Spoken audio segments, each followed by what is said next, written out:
SDG1, and poverty.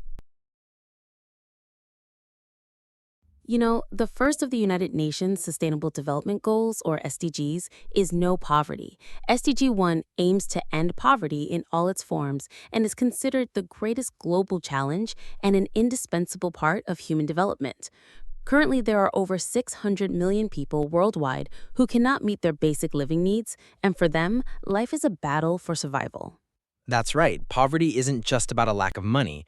According to Nobel laureate in economics, Amartya Kumar Sen, poverty is a state where human potential for development is deprived, including whether one has enough clothes, suitable housing, can avoid preventable diseases, and even whether they can participate in community life, receive education, and possess freedom and dignity.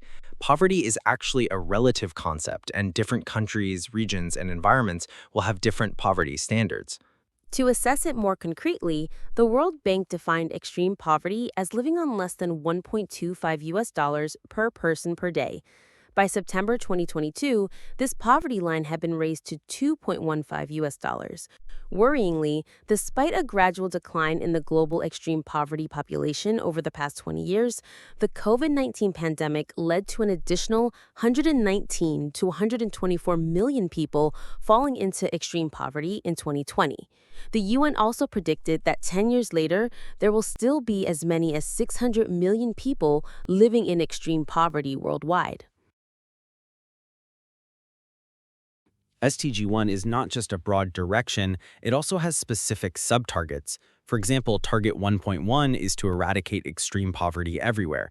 This means that by 2030, all people everywhere should be free from extreme poverty, defined as living on less than 2.15 US dollars per person per day at 2017 purchasing power parity.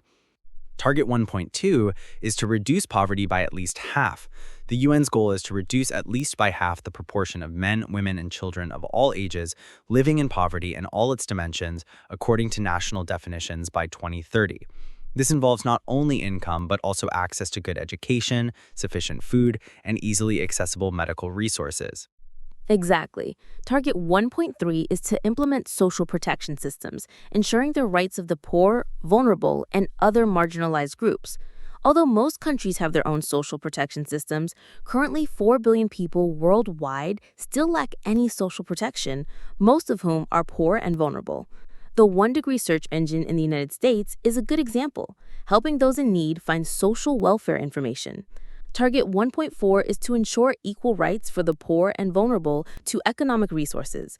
This means that by 2030, all people, regardless of their poverty status, will have equal rights to economic resources, technology, and financial services such as microfinance, land ownership, and inheritance rights.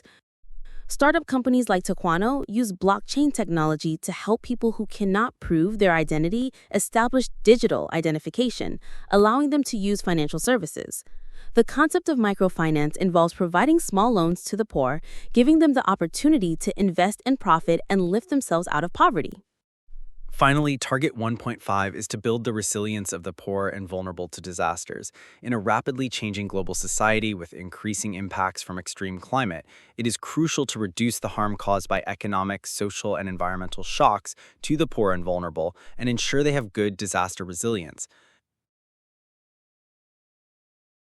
The causes of poverty are indeed very complex. The Korean drama Squid Game depicted a group of people who fell into the abyss of poverty due to complex factors such as making wrong choices leading to huge debts or encountering bad employers and not receiving their due wages.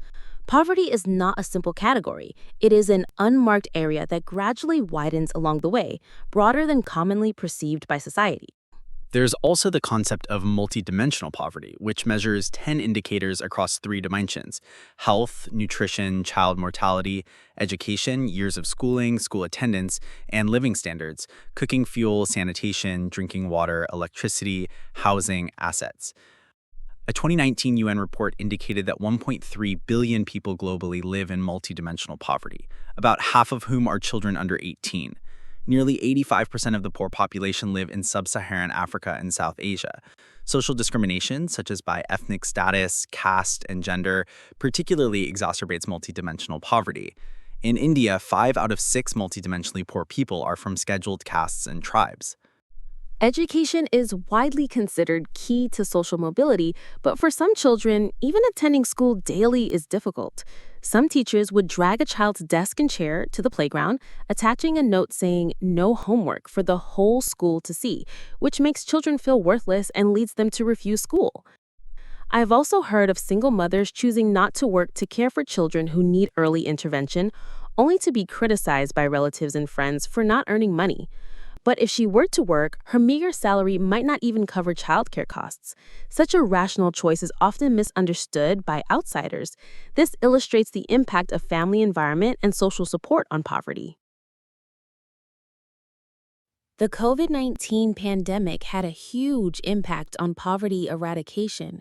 Global and local lockdowns led to a collapse in economic activity, reducing or eliminating income and accelerating poverty. It was estimated that 71 million people were pushed into extreme poverty in 2020 due to this. In Taiwan, when the pandemic reached level 3 alert, the homeless lost all means of survival and were even stigmatized as a loophole in epidemic prevention. Indeed, the virus might treat people equally, but society does not. Public places closed, and informal economy workers, such as those in the hospitality industry, faced unprecedented livelihood challenges without corresponding support measures. This unequal treatment became a greater threat than the virus itself. Furthermore, climate change and poverty are closely linked. Poor populations in low-income communities and developing countries are particularly severely affected by the adverse impacts of climate change due to increased exposure and vulnerability. Climate change can lead to negative developments in agricultural production and food security, water scarcity, sea level rise, and climate disasters. The UN Special Rapporteur on Extreme Poverty and Human Rights warned that climate apartheid would allow the rich to pay to avoid the impacts of climate change, while others suffer, undermining fundamental human rights and democracy.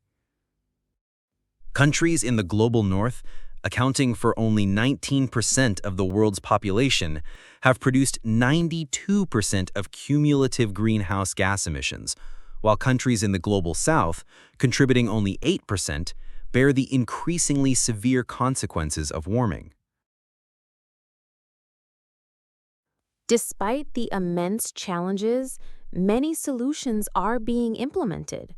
For example, Brazil's Questano company partnered with beer company Ambev to purchase cassava from farmers to make beer, which not only increased farmers' income, but was also successfully replicated in other regions, helping more poor people improve their lives. This Roots project generated over 15 million NT dollars in income for small farmers in 2020, benefiting nearly 10,000 residents. Social protection systems is also key. Ray Faustino, a Filipino-American, created the 1-Degree search engine, allowing the poor and vulnerable to easily access social welfare information and resolve their living difficulties. Microfinance, as a financial service, provides the poor with small amounts of capital to start businesses, enabling them to escape poverty through their own efforts. Education is an even more important force, but social worker Lee Poi-seong points out that education should not just be about studying hard and getting into a good university, but about thinking, who am I? Where do I want to go? How do I get there? Community organizations like Micro Lightbox and Nifeng Theater Troupe, Rebellious Youth Theater, help children with trauma find self-worth, learn to process emotions, and bravely pursue their dreams through long-term companionship and unconditional acceptance. This companionship is more crucial than mere education, providing support when children stumble. The UN's Good Life Goals also suggest that we can contribute to poverty eradication by understanding poverty issues at home and abroad, donating or volunteering, prioritizing fair trade products, cultivating financial literacy, and actively advocating for fair wages. Eradicating poverty is not just charity. It is an act of justice that can unleash immense human potential. Yes, from individuals to businesses and communities, every level can participate. By working together, we can ensure that everyone in the world has the opportunity to thrive and live a rich life.